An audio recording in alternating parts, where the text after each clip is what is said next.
सज्जनों, आप सभी को प्रमोद का प्रणाम। हमारे इस प्राचीन भारत की अद्भुत कहानियां मालिका के दूसरे वीडियो में आपका स्वागत है। सज्जनों, प्राचीन काल में भी भारत की भूमि अत्यंत समृद्ध थी और व्यापार आदि कार्यों के लिए बहुत ही मशहूर थी। सातवाहन युग में भूमि पर या जल मार्ग पर अनेकों व्यापार करने वाले व्यापारी रात दिन चहल पहल रखते थे। सूर्य के दाहक ताप से बचने के लिए जब वे रात्रि के समय सफर करते हुए तारों से भरे आकाश के तले लंबी रातों में मार्गक्रमण करते थे, तब उनके मनोविनोद के लिए अनेक कहानियों की रचना होना स्वाभाविक था। ये व्यापारी व्यापार के लिए अनेकों देशों में घूमते थे। इन देशांतर और भ्रमण से मिले हुए अनुभव का अमृत इन कहानियों में निचोड़ा जाता था। पूर्व से पश्चिम और उत्तर से दक्षिण तक के पहाड़ों, जंगलों एवं गांवों और नगरों की तिल तिल भूमि को ये लोग जानते थे। अपने पैरों से चलते या वहां से शकट या वाहन पर आरूढ़ होकर टहलते हुए उन व्यापारियों का सदा वहां भ्रमण होता रहता था। इसी प्रकार पूर्व और पश्चिम के समुद्र पर भी उनके जहाज घूमते थे। ऐसे काल में अनेकों कहानियों ने जन्म लिया और वे प्रसारित भी हो गई। यही तो है कहानियों के निर्माण की कहानी।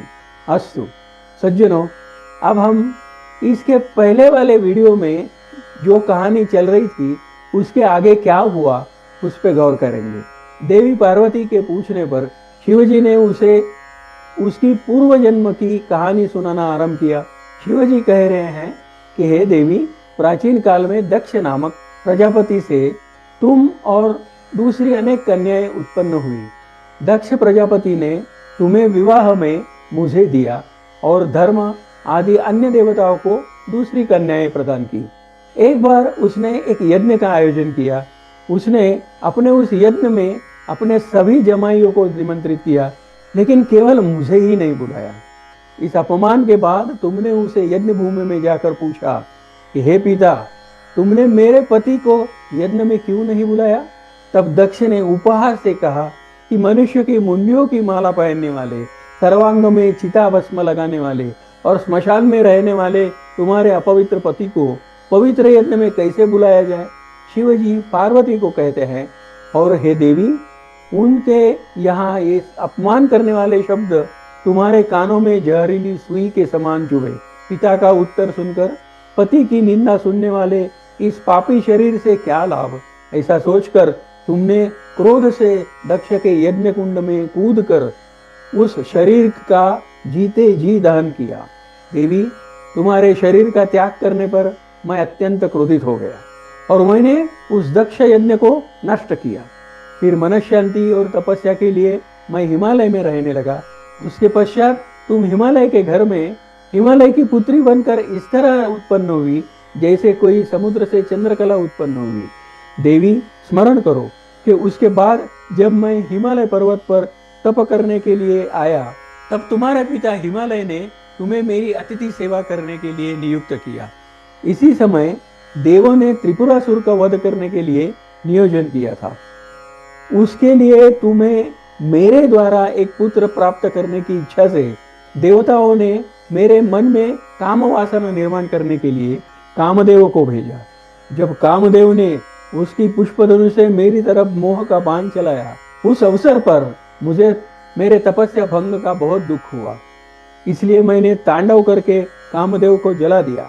कामदहन के बाद तुमने कठोर तप करके मुझे प्रसन्न किया और तुम्हारी प्राप्ति के लिए ही मैंने तुमसे विवाह किया। इस प्रकार पूर्व जन्म में भी तुम मेरी पत्नी थी। अब और क्या कहूँ? इतना कहकर शिवजी चुप हो गए। सज्जनों, यह कहानी सुनने पर भी पार्वती का गुस्सा नहीं उतरता। क्रोधित पार्वती बोली, हे देव, तुम धूर्त तो हो ही। मेरी प्रार्थना पर मुझे कोई नई मनोहर कहानी तुमने नहीं सुनाई। मैं तुम्हें अंतर्बाह्य पहचानती हूँ प्रभु। तुम एक ओर गंगा को सर पर लिए हो और दूसरी ओर संध्या का ध्यान अपनी तरफ खींचने के लिए उसे नमस्कार भी करते हो। यह तुम्हारा सब छल कपट मैं जानती हूँ। पार्वती के ऐसे तिरछे और तीखे व्यंग वचन सुनकर आखिर शिवजी ने उसकी बिल्कुल नई कहानी सुनाने की प्रार्थना स्वीकार कर ली और कोई दिव्य कथा सुनाने का वचन दिया। इससे अब पार्वती प्रसन्न हुई। शिवजी कथा सुनाने के लिए उत्सुक है यह देखकर पार्वती ने स्वयं अपने सेवागणों को आज्ञा दी कि जब तक शिवजी और मेरा संवाद हो रहा है यहाँ कोई भी न आवे। यह कहकर शिव और पार्वती अपने निजी कक्ष में चले गए। तब पार्वती की आज्ञा के अनुसार नंदी ने उस परिसर के सभी प्रवेश बंद कर दिए और नंदी स्वयं कक्ष के दरवाजे पर प्रहरी बनकर बैठा। अब उस निजी कक्ष के पूरे एकांत में शिवजी ने कथा कहना प्रारंभ किया। और सज्जनों, फिर यहाँ से शुरू होती है कथा की एक नई कड़ी। शिवजी कहने लगे, हे देवी पार्वती, तुम्हें अगर नई कहानी सुननी है तो किन लोगों की सुनाओ, क्योंकि स्वर्ग के देवता सदा सुखी रहते हैं और पृथ्वी के मनुष्य नित्य दुखित रहता है। इसलिए उन देवता तथा मनुष्य दोनों के चरित्र उत्कृष्ट रूप से मनोहर नहीं होते। अतः मैं देव और मनुष्य दोनों प्रकृति से मिश्रित अंतरिक्ष में रहने वाले जो विद्याधर है उनका चरित्र तुम्हें सुनाता हूँ। शिवजी यह कहते ही थे कि ठीक उसी समय उनका एक परम कृपा पात्र गण यानी सेवक जो उनका मनोरंजन करने वाला था वो वहां आ गया। उसका नाम था पुष्पदंत। यह पुष्पदंत गण शिवजी का एक गुप्तचर था। इसके गुप्त कार्य के अनुसार शिवजी ने उसे कुछ शक्तियां दे रखी थी। उनके कारण वह मनचाहा रूप ले सकता था या तो फिर संपूर्णतया गुप्त हो जाता था। उसके वहां आने पर द्वार पर बैठे नंदी ने उसे रोका। अंदर जाने के लिए पुष्पदंत ने नंदी से बहुत विवाद किया। उसने कहा, मैं शिवजी का अत्यंत प्रिय और अंतरंगी व्यक्ति हूँ, फिर भी मुझे रोका जा रहा है और वह भी बिना कारण के। पुष्पदंत को ऐसे रोके जाने पर उसे बहुत कुतूहल हुआ कि अंदर इतना क्या गुप्त वार्तालाप चल रहा है, और वह पुष्पदंत शिवजी की दी हुई योग शक्ति के द्वारा एक भंवरे के रूप में तुरंत अंदर पहुंच गया। गुप्त रूप से महल के अंदर प्रवेश करने पर शिवजी द्वारा पार्वती को वर्णन किए जाते हुए 7 विद्याधरों के अपूर्व और अद्भुत चरित्र उसने सुने। वे चरित्र इतने अद्भुत थे कि पुष्पदंत को रहा नहीं गया और उसने वह 7 विद्याधरों के चरित्र तुरंत घर जाकर अपनी प्रिय पत्नी जया उसको सुनाई। अब हुआ यूं कि जया पार्वती की अत्यंत प्रिय सखी थी और जो अद्भुत कथा जया ने अपने पति से सुनी थी वह अत्यंत उत्साह से फिर पार्वती को ही सुनाई।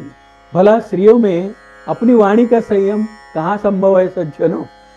अब जया से यह कथा सुनकर पार्वती फिर क्रोधित हो गई और उसने क्रोधपूर्वक शिवजी से कहा कि तुमने मेरी वंचना की और बिल्कुल नई कहानी सुनाता हूं कहकर मुझे कोई अपूर्व कथा नहीं सुनाई। इस कथा को तो जया भी जानती है।